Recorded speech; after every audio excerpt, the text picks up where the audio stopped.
नमो नमः भवतां सर्वेषां हार्दिकं स्वागतम। आप सभी का संस्कृत सोपानम में फिर से बहुत-बहुत स्वागत है। आशा करता हूँ कि आप सब कुशल हैं, स्वस्थ हैं। मैं भी एकदम बढ़िया हूँ और हमारी सदाचार से संस्कृतम सीरीज़ में आज हम 12वें श्लोका को 12th श्लोका को पढ़ेंगे और इस श्लोका के माध्यम से आदि शंकराचार्य ने जो अग्निहोत्र की क्रिया होती है, तो उसको एक आध्यात्मिक दृष्टि से हमें समझाया है। तो क्या उन्होंने कहा है और संस्कृत व्याकरण की दृष्टि से हम क्या समझ सकते हैं, इन सब विषय पे हम इस श्लोका के माध्यम से बात करेंगे। तो बिना किसी देरी के चलिए आज की वीडियो की शुरुआत करते हैं। तो जैसा आप सब स्क्रीन में देख सकते हैं, आज का हमारा ये श्लोका है जिसको एक बार मैं बोल के बता देता हूँ। आत्मनि स्वप्रकाशाग्नौ चित्तमेकाहुतिं क्षिपेत अग्निहोत्री सविघ्नेयश्चेतरा नामधारकाः। ठीक है, तो ये हमारा आज का श्लोका है और अग्निहोत्र ये इसका मुख्य विषय है। परंतु आगे जब हम बढ़ते हैं तो हम इसका संधि विच्छेद करके इसको लिख लेते हैं श्लोका को। तो जैसे आप देख सकते हैं, स्वप्रकाशाग्नौ, तो ये एक समासा है, ये एक समस्त पदा है जिसके अंदर 3 पदा हैं, स्व, प्रकाश और अग्नौ। ठीक है, और इन पदा के बीच में भी जब भी कभी संधि हो सकती है तो अवश्य ही होती है। जैसा आप यहाँ देख सकते हैं, प्रकाश और अग्नौ, इन दोनों पदा के बीच में क्योंकि दीर्घ संधि ये हो सकती है इसलिए ये हुई है, स्व प्रकाशाग्नौ। जैसा आप देख सकते हैं, दीर्घ संधि। ठीक है, और ऐसे ही दीर्घ संधि इन दोनों पदा के बीच में भी हो रही है। एक आहुतिम, तो ये हो जा रहा है एकाहुतिम। ठीक है, और चित्तम ये बस इससे जुड़ जा रहा है तो पूरा पदा हो जा रहा है चित्तम एकाहुतिम। और फिर आप इस पदा को देखिए, विघ्नेयश्चेतरा, तो यहाँ पे भी ये 3 पदा हैं, विघ्नेयः च इतराः। तो पहले च इतराः, इन दोनों पदा के बीच में गुण संधि हो रही है जिसके कारण च इतराः ये बदल के हो जा रहा है चेतराः। और देखिए यहाँ पे चेतराः, यहाँ पे आपको विसर्ग इसलिए नहीं दिख रहा है क्योंकि विसर्ग लोप संधि के कारण विसर्ग लोप हो जा रहा है। और फिर ये विघ्नेयः, तो इस पदा और चा के बीच में भी एक संधि हो रही है कि विघ्नेयः, इसके विसर्ग के बाद क्योंकि एक चा है तो इस विसर्ग के स्थान पे ये शकार आ जा रहा है। तो विघ्नेयश्च, जो आप यहाँ देख रहे हैं विघ्नेयश्च, तो ये पूरा पदा हो जा रहा है विघ्नेयश्चेतरा। और फिर अंत में एक संधि आप यहाँ भी देख रहे हैं, सह विघ्नेयः, तो यहाँ सह इसका विसर्ग का भी लोप हो जा रहा है, सा विघ्नेय। तो ये तो हम जानते हैं कि सह हो या फिर एषः ये हो, तो सह और एषः इन दोनों पदा में ये जो विसर्ग है इसका लोप हो जाता है सामान्यतः, फिर ये विसर्ग लोप संधि का ही भाग है। ठीक है, और ये सारी संधि की जानकारी और सभी पदों की जो व्याख्या है, ये सारी जानकारी आपको पीडीएफ शीट में मिल जाएगी। पीडीएफ शीट को आप वीडियो के नीचे डिस्क्रिप्शन बॉक्स है, वहां पे लिंक है, वहां से शीट को डाउनलोड कर सकते हैं। आपके अभ्यास के लिए लाभदायक होगी। चलिए सीधे अब हम चलते हैं श्लोक की व्याख्या की तरफ। ठीक है, और हम अपने श्लोक की व्याख्या का आरंभ कर रहे हैं क्षिपेत इस पदा से। क्षिपेत ये एक क्रिया पदा है, ये एक धातु रूप है और इसका अर्थ होता है अर्पित करना चाहिए। ठीक है, जो एक अर्पण करने की क्रिया होती है तो उसी भाव में अर्पित करना चाहिए, शुड बी ऑफर्ड, उस भाव में। और ये जो धातु रूप बना है क्षिपेत, तो ये बना है क्षिप धातु से। क्षिप धातु के कई प्रयोग होते हैं। एक प्रयोग होता है फेंकना, किसी चीज का फेंकना उस संदर्भ में, लेकिन एक प्रयोग होता है किसी चीज को चढ़ाना। कहने का अर्थ है कि उसको अर्पित करना, टू ऑफर समथिंग। और यहाँ पे ये जो धातु है ये विधिलिंग लकार प्रथमा पुरुष एक वचनम इस रूप में है। विधिलिंग लकारा का प्रयोग होता है जब हम यही कहते हैं कि क्रिया को करना चाहिए, इसीलिए क्षिपेत इसका अर्थ मैंने लिखा है कि अर्पित करना चाहिए। ठीक है, उस भाव में। तो आशा करता हूं कि ये धातु रूप, ये क्रियापदा क्लियर हो गया। और अब जब हम आगे बढ़ेंगे तो एक प्रश्न आएगा कि किम क्षिपेत, कि क्या अर्पित करना चाहिए, जिसके उत्तर में हमें मिलता है चित्तम क्षिपेत। और चित्तम, तो ये आया है चित्त इस प्रातिपदिका से। चित्त ये एक नपुंसकलिंग प्रातिपदिका है जिसका अर्थ होता है मना। ठीक है, चित्त का वैसे भी और भी अर्थ होता है, परंतु चित्त का अर्थ हम इस श्लोका के संदर्भ में समझ सकते हैं कि जो हमारा माइंड है, जो हमारा मना है, तो यहाँ पे उसकी बात हो रही है। तो चित्तम क्षिपेत, इससे हम समझ सकते हैं कि चित्त अर्थात अपने मन को अर्पित करना चाहिए। ये इस वाक्य का यहाँ पे हम अर्थ ले सकते हैं। और यहाँ पे ये चित्तम किस रूप में होगा, तो क्षिपेत इस क्रिया का ये कर्म है कि मन को अर्पित करना चाहिए, इसलिए ये चित्तम यहाँ पे द्वितीय विभक्ति एक वचनम के रूप में है। ठीक है, अभी आगे बढ़ेंगे तो एक प्रश्न आएगा कि कीदृशम, कि ये जो चित्त है, तो आदि शंकराचार्य ने इसकी एक विशेषता बताई है इस श्लोका में, और वो विशेषता है एक आहुतिम। ठीक है, तो ये एक समस्त पदा है एकाहुतिम। यहाँ पे ये जो 2 पदा हैं, एक का तो अर्थ होता है एक मात्र, उस भाव से इस अर्थ को ले सकते हैं। और आहुति, तो आहुति का अर्थ होता है जो भी हम, जब हम यज्ञ करते हैं तो उसमें जो हम चढ़ाते हैं, जो हम अर्पित करते हैं उसमें, जिसको हम इंग्लिश में कहते हैं ऑब्लेशन। ठीक है, तो आहुति वो वस्तु है जो अर्पित करी जाती है, जो ऑफर करी जाती है। तो एकम आहुतिम इति एक आहुतिम। ठीक है, इन दोनों पदा को हम इस समस्त पदा में ऐसे जोड़ सकते हैं। अर्थ वही है कि एकमात्र आहुति की तरह। कहने का अर्थ है कि चित्त को अर्थात अपने मन को एक आहुति, एकमात्र आहुति की तरह अर्पित करना चाहिए। और यहाँ पे जिन भी लोगों ने यज्ञ करा है, जो फायर रिचुअल होता है, तो अग्निहोत्र करा है, तो वो समझते हैं इस बात को कि जब हम अग्निहोत्र करते हैं तो हम कई आहुतियां चढ़ाते हैं अग्नि में।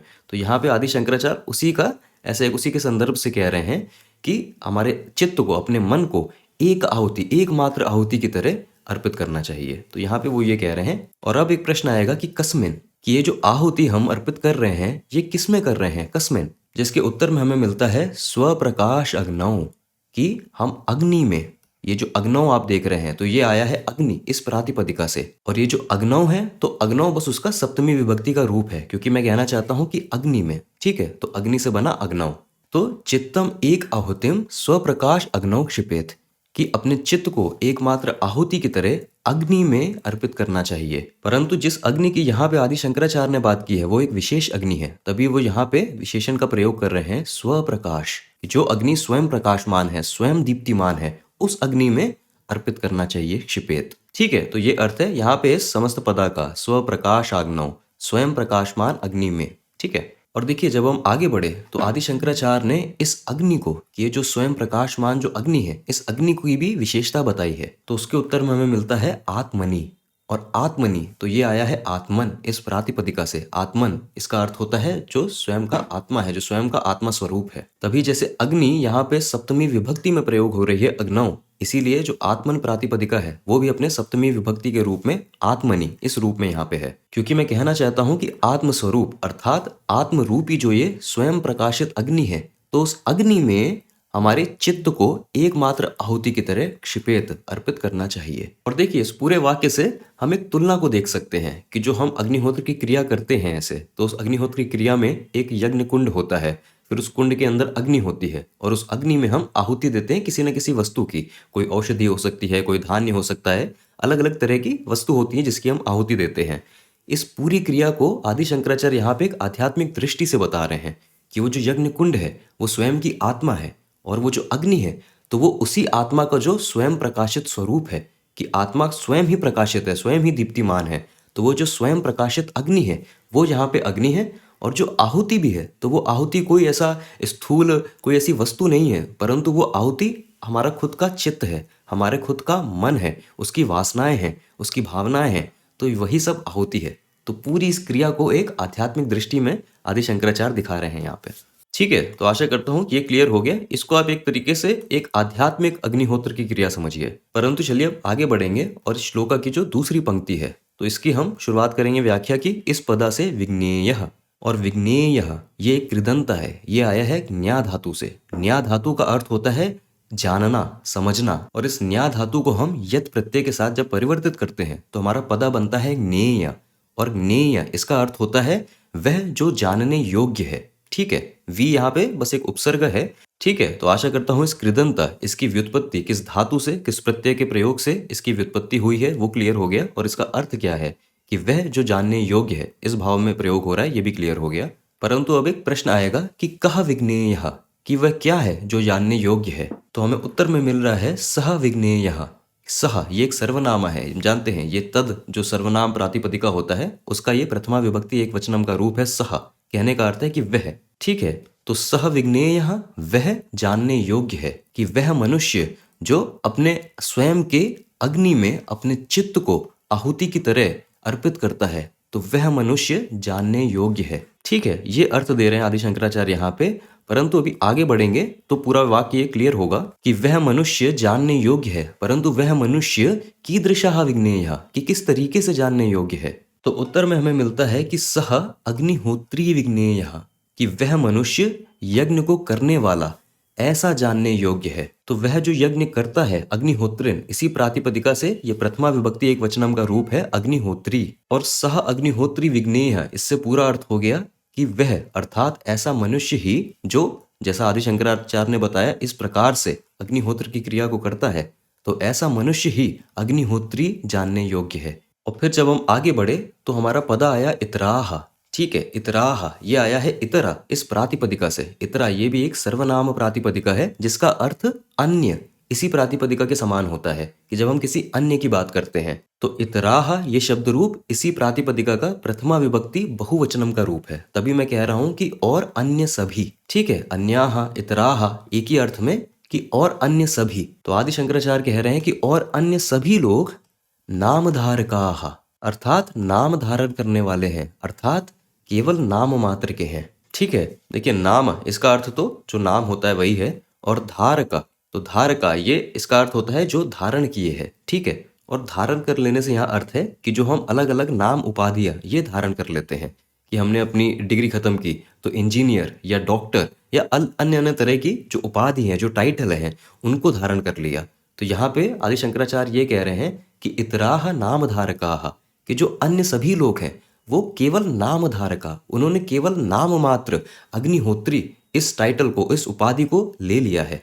ठीक है, तो पहले वाले वाक्य से एक सही मायने में अग्निहोत्री कौन है इसकी परिभाषा आदि शंकराचार्य ने दी, और फिर उसके आगे कहा कि इतराह नाम धारका और अन्य सभी नाम धारण करने वाले हैं। कहने का अर्थ है कि केवल नाम मात्र के हैं। और नाम धारकाः तो यहाँ पे क्योंकि ये इतराह अन्य सभी इनकी विशेषता बता रहा है तो वही विभक्ति वही वचन है कि यहाँ पे ये भी प्रथमा विभक्ति बहुवचनम का रूप है धारकाः।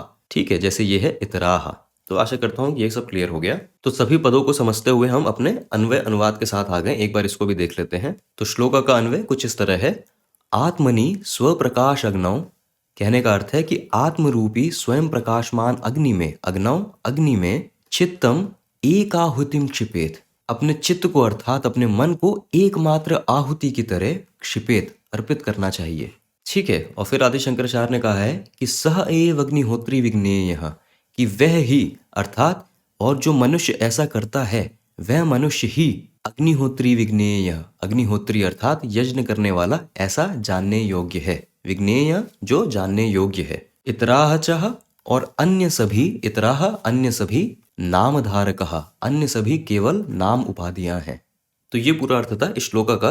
देखिए श्लोका में अग्निहोत्र ये जो क्रिया होती है, और इसको और भी नामों से जानते हैं जैसे होमा और हवन और यज्ञ, तो इन सभी नामों से इस क्रिया को जाना जाता है। इन सभी में ये जो नाम है यज्ञ, इसको बहुत लोग यज्ञ ऐसे भी उच्चारण करते हैं, बहुत लोग यज्ञ ऐसे भी उच्चारण करते हैं। ये भारत के अलग अलग भागों में अलग अलग तरीके से उच्चारण करा जाता है, सभी सही हैं। परंतु ये जो पदा है यज्ञ, तो ये आया है यज धातु से, और यज धातु का अर्थ होता है टू सैक्रिफाइस और टू ऑफर। कहने का अर्थ है कि किसी वस्तु का त्याग करना या किसी वस्तु को अर्पित करना। तो यज्ञ इस शब्द से बस ये अर्थ है कि जब हम किसी कम मूल्य की वस्तु का त्याग करते हैं, किसी कम मूल्य की वस्तु को अर्पित करते हैं किसी बड़ी मूल्य की वस्तु के लाभ के लिए। ठीक है, इसी को यज्ञ कहा जाता है। तो जो हमारे भौतिक दिनचर्या के कार्य हैं, तो उसमें हम किस चीज़ का त्याग कर रहे हैं, किस चीज़ के लाभ के लिए। तो अगर हम किसी कार्य को एक यज्ञ की भावना से करें तो उसका अर्थ बस इतना होगा कि जो भी हम अपना भौतिक कार्य कर रहे हैं, जो भी हमारा स्वधर्म है, जो भी हम कार्य कर रहे हैं, अगर हम उस कार्य में अपने अहंकार की, अपने ईगो की और अपने खुद के सेल्फिशनेस की, अपने खुद के स्वार्थ की अगर हम आहुति दे के हम उस कार्य को करें, तब हम वो कार्य को एक बड़े गोल के लिए कर रहे हैं और उसका लाभ भी जो होगा वो बड़ा होगा। तो इसी को यज्ञ की भावना के साथ कार्य को करना कहते हैं, और इसी को कहा जाता है पाथ ऑफ एक्शन। जो हम कहते हैं ना पाथ ऑफ एक्शन, जो कर्म योगा इस नाम से कहा जाता है, जिसको भगवत गीता में श्री कृष्ण कहते हैं कर्मण्येवाधिकारस्ते, उस श्लोका के माध्यम से कि निष्काम कर्मा करो। ठीक है, तो सही मायने में यज्ञ क्या होता है, यज्ञ की भावना क्या होती है, उसको हमने समझा। अब इस क्रिया पे आते हैं कि ये जो अग्निहोत्र के हवन की क्रिया है कि हम एक अग्निकुंड लेते हैं, उसमें हम अग्नि का आवाहन करते हैं, फिर हम अलग अलग पदार्थ को प्रयोग करते हैं, उनको हवन सामग्री के रूप में प्रयोग करते हैं, मंत्रों के प्रयोग से हम जो भी कुछ कर रहे हैं, ये जो क्रिया है, इस क्रिया का क्या महत्व है। तो देखिए जो हमारे ऋषि रहे थे उन्होंने इस पूरी सृष्टि को उसके पूर्ण रूप में समझा था कि अगर आज के विज्ञान की बात करें, आज की साइंस की बात करें, तो आज की साइंस सिर्फ मैटर पे रिसर्च करती है। कहने का अर्थ है कि आज की साइंस सिर्फ उस पर रिसर्च करती है जिसको वो देख पाती है। तो सिर्फ स्थूल पदार्थों पे वो रिसर्च करती है, जो भी पंच महाभूत हो गए कि आकाश हो गया, अग्नि हो गया, वायु हो गया और जल हो गया और ये पृथ्वी पदार्थ हो गए, जो हमें ग्रॉस एलिमेंट्स होते हैं, सिर्फ उस पे ही आज का विज्ञान है। तो जिसको हम आज के समय में साइंस और विज्ञान कहते हैं, तो देखा जाए तो एक तरीके से ये बस मटेरियल साइंस है कि सिर्फ पदार्थों का विज्ञान है, बस इतना ही है। परंतु जो हमारे ऋषि थे उन्होंने जो ये स्थूल पदार्थ हैं इनके साथ साथ जो सूक्ष्म शक्तियां हैं, जो सूक्ष्म चेतन शक्तियां हैं, उनको भी समझा, उनका भी अनुभव करा, उनका भी अनुसंधान करा। क्योंकि देखिए ये पूरी प्रकृति, ये पूरी सृष्टि सिर्फ जड़ पदार्थों से बनी है, इनर्ट मैटर जिसको हम कहते हैं इंग्लिश में। और हमारा खुद का आप शरीर अगर ले लें, कि अगर हम अपने शरीर को लेबोरेटरी में खोल दें, तो जो भी हमारे अंदर है वो एक तरीके से मैटर है, वो एक तरीके से पदार्थ ही तो है, और वो भी निर्जीव पदार्थ है। लेकिन उसको सजीव कौन बनाता है? तो उसको सजीव बनाती है वो चेतना, वो चेतन शक्ति। और ऐसे सिर्फ हमारे शरीर को नहीं, हर जीव को, हर जंतु को, सृष्टि की हर चीज को जो सजीव बनाता है वो है वो विशुद्ध चेतना, जिसको हम परमात्मा कहते हैं। तो और ये जो चेतन शक्ति है ये सूक्ष्म है, कि इसको हम अपनी आंखों से नहीं देख सकते। तो क्योंकि हम अपनी आंखों से देख नहीं सकते तो बहुत लोग उस पर मानते ही नहीं है कि हो ही नहीं सकता। तो ये तो वही बात हो गई कि अगर हम नहीं देख सकते तो हम उसके आगे मान भी नहीं सकते। परंतु हमारे ऋषियों ने इस पर अनुसंधान करा, इसको समझा, अपने योगा में अपने समाधि के समय इन सब चीज़ों का अनुभव करा कि कैसे ये जो चेतन शक्तियाँ हैं ये कैसे पूरे सृष्टि में, पूरे जगत में व्याप्त है। और उन्होंने फिर ये सारी क्रियाएं बनाई कि जब हम एक यज्ञ कुंड लेते हैं, जब हम इस प्रकार की लकड़ियाँ लेते हैं, उससे अग्नि जलाते हैं, उससे ये प्रभाव होता है। फिर हम आहुति के रूप में अगर हम इन औषधियों को लेते हैं या फिर हम इन पदार्थों को लेते हैं, उससे ये प्रभाव होता है। फिर हम अगर इन मंत्रों को करते हैं तो इन मंत्रों को इस तरीके से करने में ये प्रभाव होता है। ये सारे जो एक्सपेरिमेंट्स हो रहे थे, ये सारी जो रिसर्च और अनुसंधान हो रहे थे, ये हमारे वैदिक ऋषियों ने करा था। और देखिए, जब जैसे अगर आप रामायण वगैरह ऐसा पढ़ेंगे तो उसमें भी ये सब चीज़ों का ऐसा वर्णन होता है कि महल के बाहर, राजा के जो महल है उसके बाहर जो ऋषि रहते हैं, वो अपने आश्रम में जो रहते हैं, वहाँ पे जितने भी ये वैदिक समय में जो ऋषि होते थे, ये कहीं ना कहीं एक बड़े स्तर में, एक छोटे स्तर में खूब सारे ये यज्ञ, ये अग्निहोत्र, ये सब कर रहे होते थे। और वो क्यों कर रहे होते थे? तो उसके दो वजह थे। पहला तो ये है कि उनका खुद का एक अनुसंधान हो रहा है, उनकी खुद की रिसर्च चल रही है कि अगर इस यज्ञ कुंड को ऐसे बनाएं, इसमें इस लकड़ी का प्रयोग करें, इसमें इस पदार्थ का प्रयोग करें तो क्या प्रभाव पड़ेगा, अगर इन मंत्रों के साथ करें तो क्या प्रभाव पड़ेगा। तो एक उनका खुद का रिसर्च चलता रहता था कंटिन्यूअस। और दूसरा होता था कि जब कोई चीज़ सही उनके सामने आ जाती थी तब वो उस क्रिया को करते थे जनहित के लिए, जन कल्याण के लिए। कि अगर एक एक कोई संकट है, एक कोई विपदा है पूरे संसार में, तो उसको हटाने के लिए वो स्थूल पदार्थों के साथ वो उन चेतन शक्तियों का प्रयोग करते थे, जिन चेतन शक्तियों को आज का हमारा जो कहने को विज्ञान है वो उसको जानता भी नहीं है, उसको समझता भी नहीं है। क्योंकि आज के विज्ञान के लिए बस उतना ही है जो उसको दिख रहा है। परंतु हमारे ऋषियों ने इन चेतन शक्तियों को, इन सूक्ष्म शक्तियों को समझा था, और इसलिए उन्होंने ये सारी क्रियाएं हमारे सामने रखी थी। और इसलिए अग्निहोत्र, होमा करने से, हवन करने से सिर्फ आपको ही ऊर्जा का अनुभव नहीं होता है, परंतु ये वातावरण की शुद्धि के लिए, ये आसपास की ऊर्जा के लिए, इन सब के लिए, एक आसपास के सकारात्मक ऊर्जा के लिए ये बहुत प्रभावकारी हैं। और फिर अगर प्रश्न ये होता है कि हम कैसे मान लें कि अग्निहोत्र करने से या हवन करने से वातावरण की शुद्धि हो रही है या सकारात्मक ऊर्जा हो रही है, ये तो बस कहने की बात है, ऐसे दिख तो रही नहीं है। तो उसके लिए आप वैसे ही मान लें जैसे आप आज के विज्ञान को मानते हैं। कि हम लोग जो आज के विज्ञान को पढ़ते हैं, हम भी उस इक्वेशन को, किसी भी फॉर्मूले को इसलिए मान लेते हैं क्योंकि और वैज्ञानिक हैं जिन्होंने उस पर अनुसंधान करा है, क्योंकि बहुत सारे वैज्ञानिक हैं जिन्होंने उसके प्रयोग से कुछ बनाया है, तो हम उन पे विश्वास करते हैं, इसलिए हम उन इक्वेशंस को मान लेते हैं। तो वैसे ही आपको इन सब क्रियाओं को मानना है हमारे ऋषियों की वजह से, कि हमारे ऋषियों ने उन सारे क्रियाओं को, उन सारे सूक्ष्म शक्तियों को अनुभव करा है, उनको महसूस करा है, इसलिए हम उन पर श्रद्धा रख रहे हैं, इसलिए उसको मान रहे हैं। और उन्होंने रास्ता भी दिया है कि अगर आप भी योगा के पाथ में चल के अपनी दृष्टि को एक योगिक दृष्टि कर लें तो आपको भी इन सब चीज़ों का अनुभव होने लगेगा। परंतु जब तक हम उस योगिक दृष्टि को नहीं पा रहे हैं तब तक हम श्रद्धा के साथ इन सब क्रियाओं को कर सकते हैं। परंतु इनके पीछे का महत्व क्या है, इनके पीछे की भावना क्या होनी चाहिए, ये सब जानना बहुत ज़रूरी होता है, ये सब बहुत आवश्यक होता है। तो हमारे ऋषियों के काम को आप और पढ़ें, उन्होंने क्या लिखा है, उन्होंने इन कार्यों को क्यों करा, आप उसको समझें कि उसके पीछे उनका क्या विज्ञान था, आप उस विज्ञान को समझें। फिर ये सारी जो क्रियाएं हैं जिनको हम अग्निहोत्र कहते हैं, हवन कहते हैं, ये सारी क्रियाएं समझ में आती हैं कि इनका क्या महत्व है। और फिर इन क्रियाओं को करने के पीछे की सही भावना भी हमें पता चलती है कि किस भावना से करना चाहिए। कि यज्ञ करने का अर्थ सिर्फ ये नहीं होता कि अग्नि में स्वाहा करना, परंतु यज्ञ करने का सही अर्थ वो है जो हम स्वाहा के बाद कहते हैं, इदम न मम, कि यह मेरा नहीं है, यह मेरे लिए नहीं है। तो पूर्णता अपने अहंकार को त्याग करके पूर्णता निस्वार्थ भाव से जो भी कार्य किया जाए वो यज्ञ है। तो इसीलिए इन पूरी बातों को समझना बहुत आवश्यक होता है कि हमारे ऋषियों ने हमें सिर्फ कर्मकांड नहीं दिए हैं। हमारे ऋषियों ने कर्मकांड के पीछे के विज्ञान को भी समझाया है। हमारे ऋषियों ने कर्मकांड के पीछे की भावनाओं को भी समझाया है। और इन सभी को हमको साथ लेके चलना है कि सही भावना क्या होनी चाहिए, सही उसका उद्देश्य क्या होना चाहिए और सही विधि क्या होनी चाहिए इन कर्म कांडों की, इन क्रियाओं की। तो इन सब का ही अपना महत्व है, कोई भी बड़ा कोई भी छोटा नहीं है।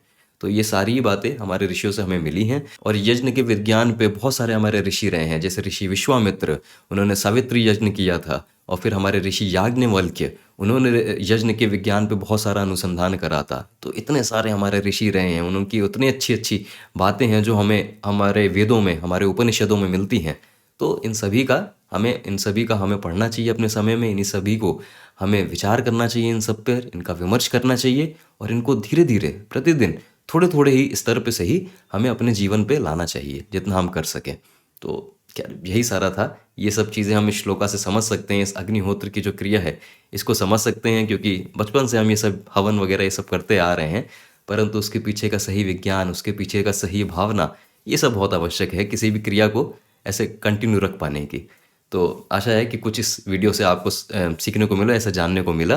व्याकरण की दृष्टि से श्लोका बहुत ही सरल था, सुलभ था, तो आशा करता हूँ वो भी क्लियर है। कुछ भी अगर ऐसा संदेह है तो वो आपको पीडीएफ शीट में जो पदार्थ हैं तो उसका पूरा आपको वहाँ पे विवरण मिल जाएगा, पूरा डिस्क्रिप्शन मिल जाएगा वहाँ पे। मैं आपसे अगले वीडियो में मिलूंगा एक नए श्लोका के साथ। अभी विदा लेता हूँ। वयम पुनः मिलामः। धन्यवाद।